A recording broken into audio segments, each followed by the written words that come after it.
आपका 9 भारत समाचार में। आइए देखते हैं खबरें विस्तार से।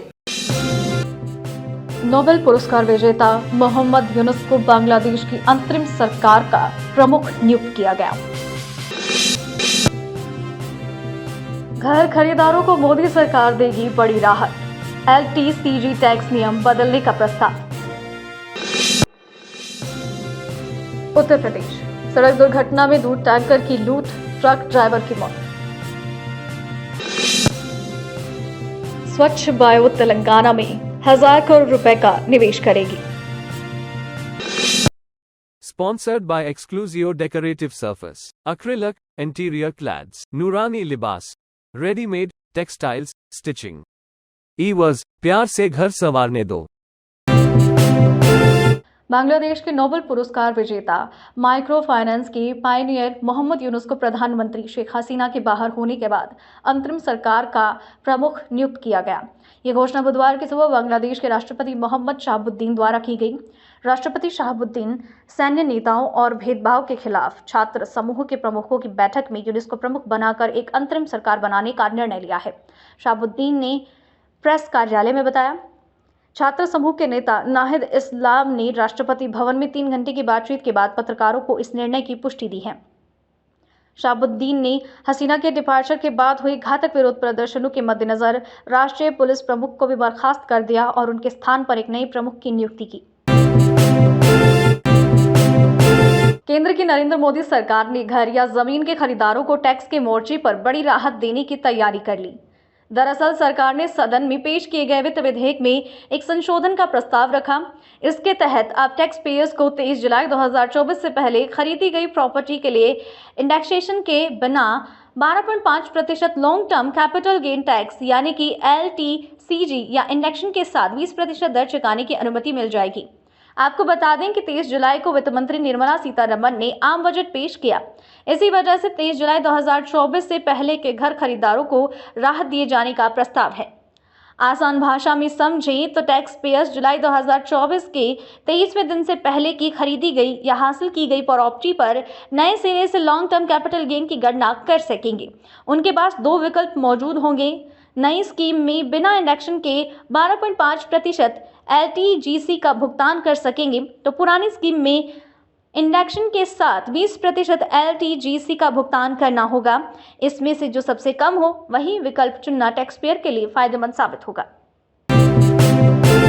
उत्तर प्रदेश के गाजियाबाद में आज एक दूध टैंकर दुर्घटनाग्रस्त हो गया और लोगों ने इस अवसर का लाभ उठाते हुए टैंकर से दूध लूट लिया। ये घटना AVES इंजीनियरिंग कॉलेज के पास हाईवे पर हुई, जहां एक ट्रक ने पीछे से दूध टैंकर को टक्कर मार दी। इस दुर्घटना में ट्रक का ड्राइवर प्रेम सिंह की मौत हुई। टकराव के कारण टैंकर में लीक हुआ। कई लोगों ने दुर्घटना को अवसर मानते हुए बहते हुए दूध को इकट्ठा करना शुरू कर दिया। सोशल मीडिया पर वायरल हो रहे वीडियो में देखा जा सकता है कि लोग वाहन के आसपास इकट्ठा होकर बॉक्स और बोतलों में दूध भर रहे हैं, जबकि कुछ सड़क पर बह रहे दूध को भी बचाने की कोशिश में जुटे हैं। राजस्थान, जोधपुर उत्तर पश्चिम रेल मंडल के मारवाड़, खारा, मारवाड़, बीठड़ी और फलोदी मलार, रोहट, केरला और बिलाड़ा पीपा रोड के मध्य पानी भराव होने के कारण रेल यातायात प्रभावित रहा। उत्तर पश्चिम रेलवे के मुख्य जनसंपर्क अधिकारी कैप्टन शशि किरण ने बताया है कि जोधपुर रेल मंडल रोहट, केरला होते हुए रेलवे ट्रैक पर पानी ज्यादा होने की वजह से ट्रेन नहीं चल पाई। पानी का बहाव ट्रैक से उतरने के बाद ही ट्रेनों का आवागमन होगा, वहीं कई ट्रेनों का मार्ग परिवर्तित किया जा रहा है। नवभारत समाचार से मुकेश सोनी की रिपोर्ट। माननीय रेल मंत्री श्री अश्विनी वैष्णव जी के द्वारा जोधपुर मंडल के रोहट केरला खंड पर अत्यधिक जल भराव होने के कारण से, बारिश होने के कारण से जो नदी का पानी है वो ट्रैक पर आ गया है, उसकी लगातार समीक्षा की जा रही है। उन्होंने मंडल रेल प्रबंधक और महाप्रबंधक से वार्ता की और जो है आवश्यक निर्देश भी दिए हैं। इस खंड पर पास की नदी से अत्यधिक पानी होने के कारण से 3 से 4 फीट का पानी अभी ट्रैक के ऊपर से जा रहा है और इसी कारण से हमने रेलगाड़ियों का जो संचालन है वो टेम्परेरी रूप से उसमें प्रभावित हुआ है। इस खंड के अलावा 1-2 और खंड है जहां पर रेल संचालन प्रभावित हुआ है, क्योंकि जल स्तर काफी ट्रैक से ऊपर हो गया था और इससे पूरे जो जल भराव के कारण से वर्तमान में 4 गाड़ियों का रद्दीकरण किया गया है, 5 गाड़ियों का आंशिक रद्दीकरण किया गया है और 8 गाड़ियों का मार्ग परिवर्तन किया गया है।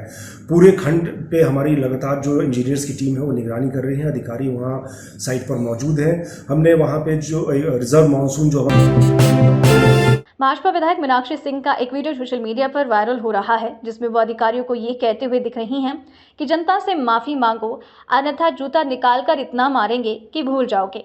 आवास विकास निवासी उमेश चंद शर्मा ने बताया कि कॉलोनी के लिए उनका बाग अधिकृत हुआ था, जिसमें से उन्हें 35% जगह मिली। 15 साल पहले अधिग्रहण होने के बाद भी अभी तक आवास विकास के अधिकारियों ने जमीन नाप कर नहीं दी। उनकी जमीन में ही 20 मीटर जगह पर मंदिर बनाया गया था। अधिकृत की गई जमीन में इसे छोड़ा गया था। मंदिर के पास ही खाली प्लॉट पर उमेश शर्मा और उसके आसपास के लोगों ने भगवान शिव की मूर्ति की प्राण प्रतिष्ठा कराई।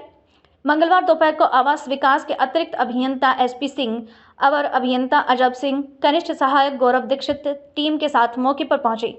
टीम ने मंदिर को तोड़कर वहां से हटा दिया और बिना पूजा अर्चना के मूर्तियों को दूसरी जगह रख दिया। मंदिर तोड़ने की सूचना पर कॉलोनी के लोग पहुंच गए और उन्होंने अधिकारियों को मौके पर ही रोक लिया। अधिकारियों के खिलाफ मंदिर तोड़ने का आरोप लगाते हुए प्रदर्शन शुरू किया गया।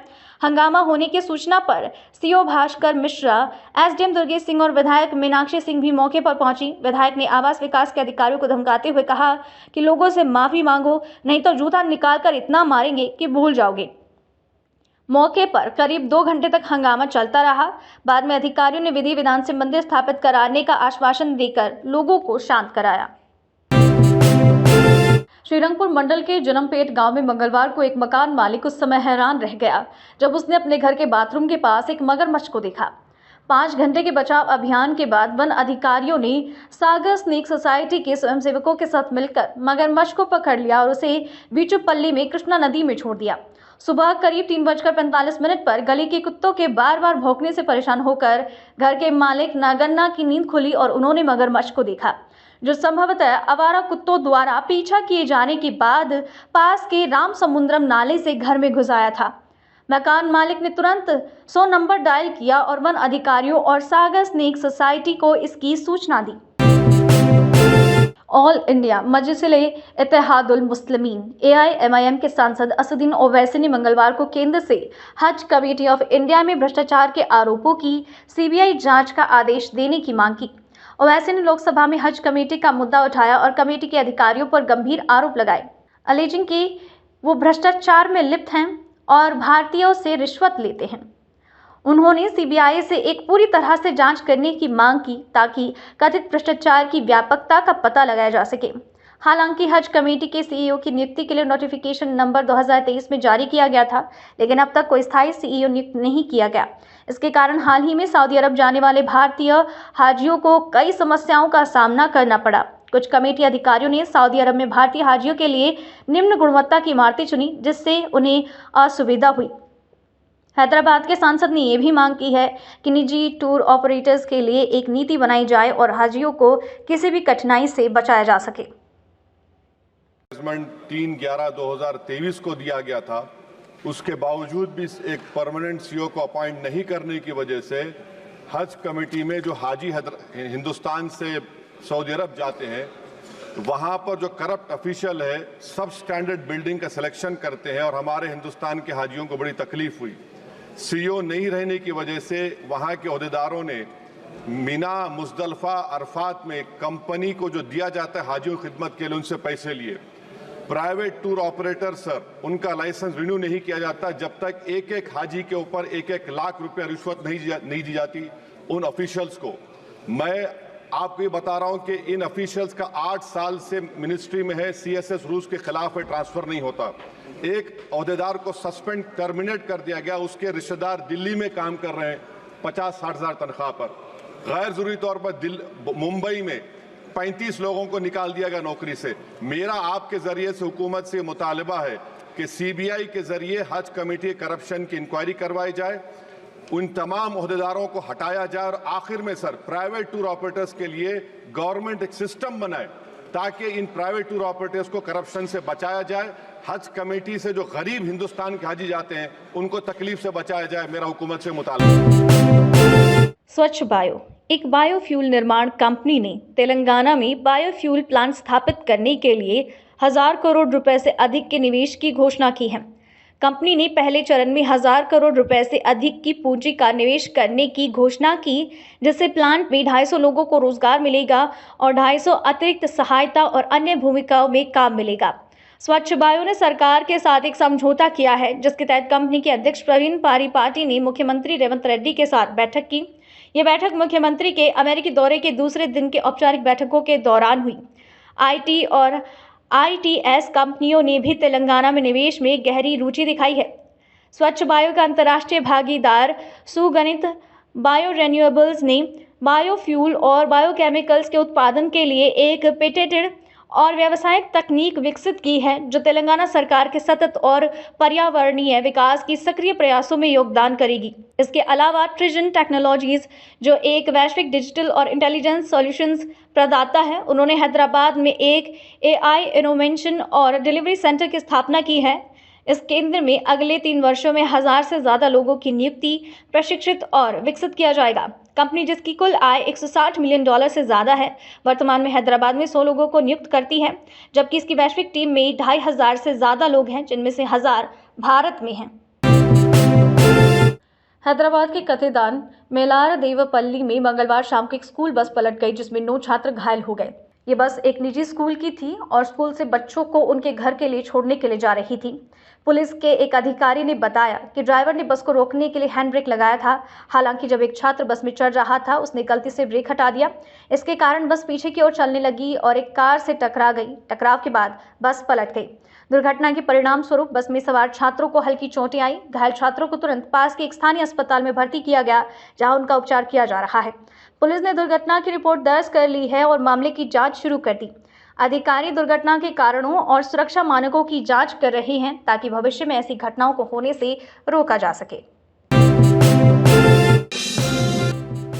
नोबेल पुरस्कार विजेता मोहम्मद यूनुस को बांग्लादेश की अंतरिम सरकार का प्रमुख नियुक्त किया गया। घर खरीदारों को मोदी सरकार देगी बड़ी राहत। LTCG टैक्स नियम बदलने का प्रस्ताव। उत्तर प्रदेश, सड़क दुर्घटना में दूध टैंकर की लूट, ट्रक ड्राइवर की मौत। स्वच्छ बायो तेलंगाना में 1000 करोड़ रुपए का निवेश करेगी।